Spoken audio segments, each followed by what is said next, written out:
So, there are 4 branches of Australian literature, which we're going to be focusing on in a bit of detail today. The first branch is called the Ripping Yarn.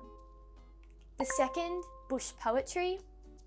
The third, the development of 20th century Australian works. And fourth, the Aboriginal writers who have developed, though not necessarily in history, but more recently have developed in order to tell and spread the Aboriginal stories. So, let's begin by examining the idea of the ripping yarn. Now, the ripping yarn is probably Australia's oldest literary convention, and it's really important in understanding the most early settlement of Australia. And it was a way in which these new struggles in this new and unfamiliar land were expressed through literature. So, the ripping yarn tells tales of daring feats in a new and unknown place. They're really adventure stories. They're interesting, they're fast-paced, and they tell stories about the struggles of the settlers in this new and quite scary land. This means that they involve stories about natural disasters, fights, and exploration. So if you look at this list, you really see that there's a common theme. They all surround the new nature of Australia, and as we've said, the relationship between person and place. What these stories often told was about the new bush hero, so the Australian settler who was living in the bush and surviving against the odds. So this means the dramatic things like fights against snakes, droughts, the terrors of wild horses, escaping convicts, and clashes with the Aboriginal people. All of these sort of ripping yarn ideas were really quite new to the people who were back in England. So this literature was not only important to developing the new Australian identity, but also spreading ideas back to Europe about what this new settlement in Australia really meant. The second genre of Australian literature is called bush poetry.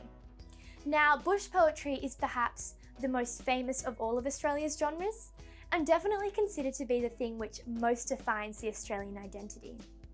So, for example, we see the famous author and poet Henry Lawson, who is considered to be the poet of the people. Henry Lawson also competed with the famous poet Banjo Paterson.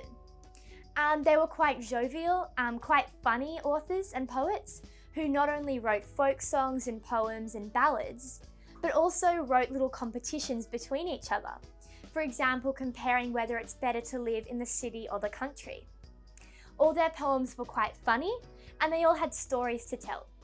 For example, stories like the story of Mulga Bill, which is about a man who moved from a horse to a bicycle, or the man from Iron Bark, who had an ordeal with a barber who pretended to cut his throat.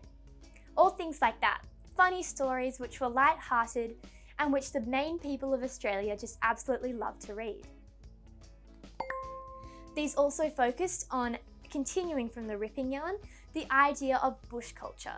So the idea of the billy can, the campfire, being out in nature with your horse as your best friend. Things like that, which were new Australian ideals, which certainly people in England were unfamiliar with. For example, the national and iconic Australian song, Waltzing Matilda, was written during this time.